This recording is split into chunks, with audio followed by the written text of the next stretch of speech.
صلی اللہ علیہ وسلم نے فرمایا میری امت پر بھی وہ تمام حالات وارد ہو کر رہیں گے جو بنی اسرائیل پر آئے، بالکل ایسے ہی جیسے کہ ایک جوڑے کی دو جوتیاں ایک دوسرے کے مشابہ ہوتی ہیں۔ یہ بھی نوٹ کیجئے کہ یہ وہ امت ہے جس کے لیے قرآن میں 4 مرتبہ آیا ہے کہ ہم نے انہیں تمام جہان والوں پر فضیلت دی تھی۔ یا بنی اسرائیل اذکروا نعمتی التی انعمت علیکم وانی فضلتکم علی العالمین، اے بنی اسرائیل یاد کرو میرے انعام و اکرام و احسان کو جو میں نے تم پر کیا، اور میں نے تمہیں تمام جہان والوں پر فضیلت دی۔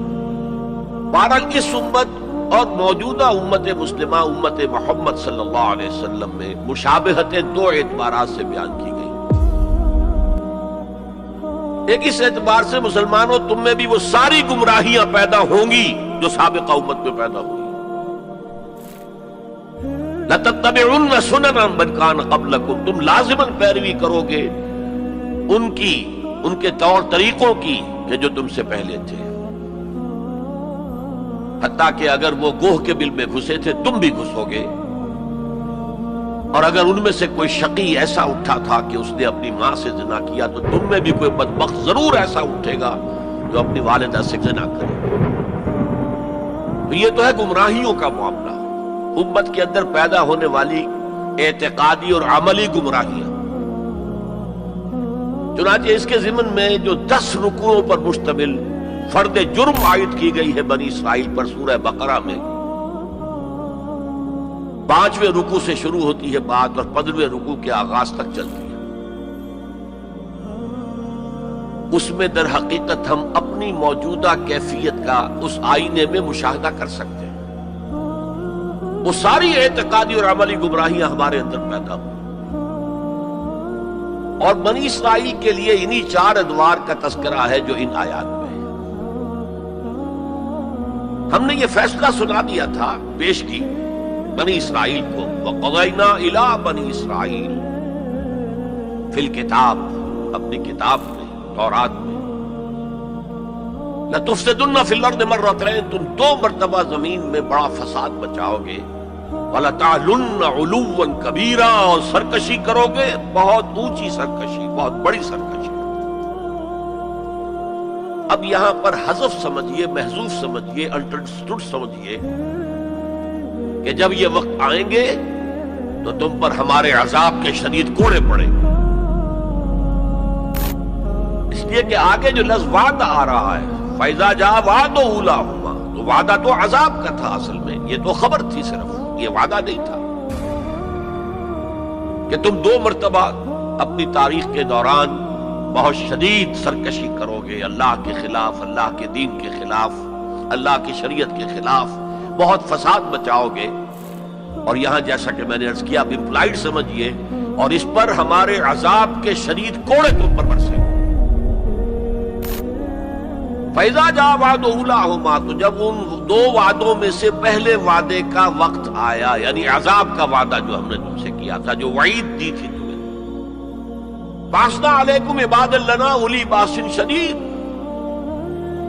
ہم چڑھا لائے تم پر اپنے وہ بندے جو بہت جنگجو تھے، بہت وحشی تھے، بہت فوجی قوت کے حامل تھے، فجاسوا خلال الدیار، وہ تمہاری آبادیوں میں گھس گئے اور پھیل گئے، وکان وعدا مفعولا، اور وہ وعدہ جو ہے پورا ہو کر رہا۔ لیکن ان پر اب جو آئے کوڑے وہ یورپ سے آئے، پہلے گریکس آئے، Alexander the great and Seleucus, ان کی حکومت پر قائم رہی، انہوں نے روندا پاؤں تلے ان کو۔ پھر رومنز آ گئے، رومنز نے فتح کیا علاقہ، اس کے بعد 1948 میں ان کی ریاست امریکہ نے قائم کرا دی، UN کے تھرو اسرائیل قائم ہو گئی۔ 1967 میں اس نے اپنی حدود بڑھا لی، اور جو 1948 میں اسرائیل قائم ہوا تھا اس میں یروشلم کو 2 حصوں میں تقسیم کیا گیا تھا، مشرقی حصہ مسلمانوں کے پاس رہے گا، فلسطینیوں کے پاس، مغربی حصہ جو ہے وہ یہودیوں کے پاس رہے گا۔ اب آئیے اس خاکے میں رنگ بھریے امت مسلمہ کی تاریخ کا۔ دور بنو عباس تقریباً 600 برس کا ہے یا 500 برس کا، ان میں سے 200-250 برس ان کے بڑے عروج کے، پوری مملکت ایک تھی، کنٹرول ایک تھا۔ پھر جیسے ہمارے ہاں سلطنت مغلیہ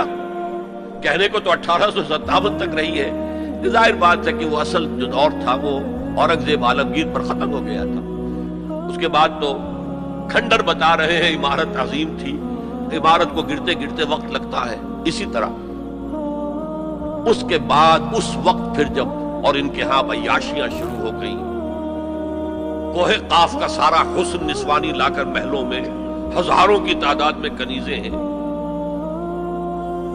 ناؤ نوش ہے، رقص و سرود ہے، کیا نہیں تھا جو ہوا ہے۔ زوال عوام کے اندر بدعات، رسومات،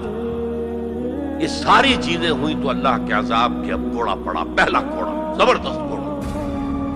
جیسے وہاں 2 حصوں میں آیا تھا، کاربن کاپی بتا رہا ہوں آپ، حزب النعل بالنعل۔ پہلے شمال سے آئے کروسیڈرز، صلیبی ہورڈز،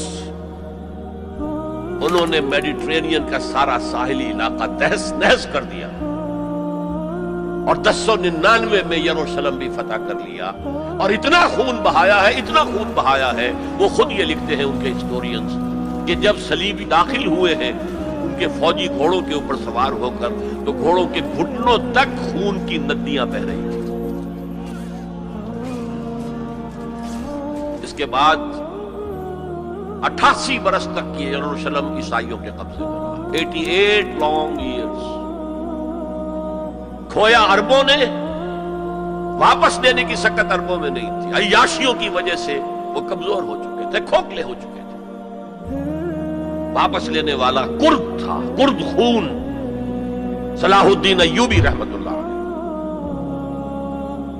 یہ ہوا 1187 عیسوی میں، 1099 میں قبضہ ہوا، 1187 عیسوی میں واپس لیا، 88 برس تک وہ کروسیڈرز کے قبضے میں رہا۔ اور اس کے بعد جیسے نبوکدنضر آیا تھا مشرق سے، عراق فلسطین کے مشرق میں ہے، تو ہم پر جو طوفان آیا ہے، جو مسلمانوں پر اس وقت عذاب الہی آیا ہے، وہ تاتاریوں کے ہاتھوں، کروڑوں مسلمان قتل ہوئے، لاکھوں کی بات نہیں ہے۔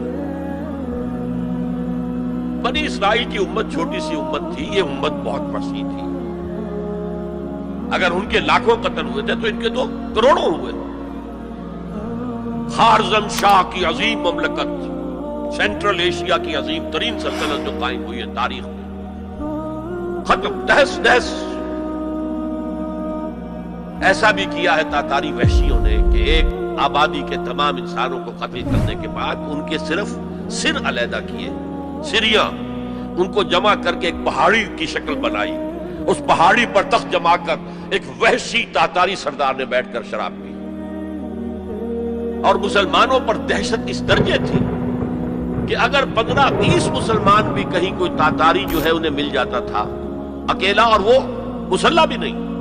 اور وہ کہتا تھا کھڑے رہو یہیں پر، میرے پاس اس وقت تلوار نہیں ہے، میں تلوار لے کر آ کے تم سب کو قتل کروں گا، وہ کھڑے رہتے تھے جیسے کہ بھیڑیں بکریاں کھڑی ہوں، اور وہ آ کر ایک ایک کو قتل کرتا تھا۔ ضربت علیہم الذلۃ والمسکنۃ وباؤوا بغضب من اللہ۔ یہ دور انتہائی تاریک دور تھا ہمارا، انتہائی تاریک دور تھا۔ عرب معزول کر دیے گئے۔ 1258 میں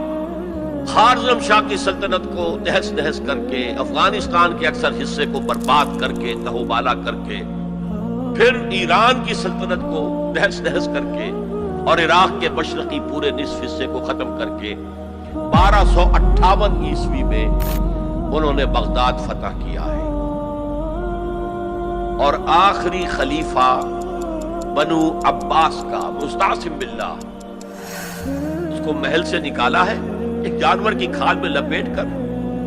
گلی میں ڈال دیا اور گھوڑے دوڑا دیے، کچل دیا۔ جو احیاء اب ہوا کس کے ہاتھوں ہوا؟ انہی تاتاریوں کے ہاتھوں ہوا۔ ہے آیا فتنہ تاتار کے افسانے سے، پاسباں مل گئے کعبے کو صنم خانے سے، جنہوں نے کروڑوں مسلمانوں کو قتل کیا، اسلام نے انہیں فتح کر لیا، اسلام نے آیا۔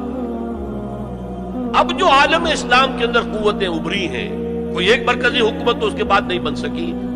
اور عربوں کو اس وقت سے جو ڈپوز کیا گیا، معزول کیا گیا، امت مسلمہ کی قیادت ان سے چھین لی گئی۔ اور یہ وہ بات تھی کہ جو بالکل شروع میں سورہ محمد صلی اللہ علیہ وسلم کہہ دی گئی تھی، ان تتولوا یستبدل قوما غیرکم، اگر تم پیٹھ دکھا دو گے اس مشن کو جو ہم نے تمہارے حوالے کیا ہے تو اللہ تعالیٰ تمہیں ہٹا کر کسی اور کو لے آئے گا۔ That happened in the mid-13th century of Christian era. Fall of Baghdad 1298۔ اب اس کے بعد وہ تاتاری ایمان لے آئے۔ اب تاتاریوں میں سے یہ سب ترک ہے، ترکش ہورڈز،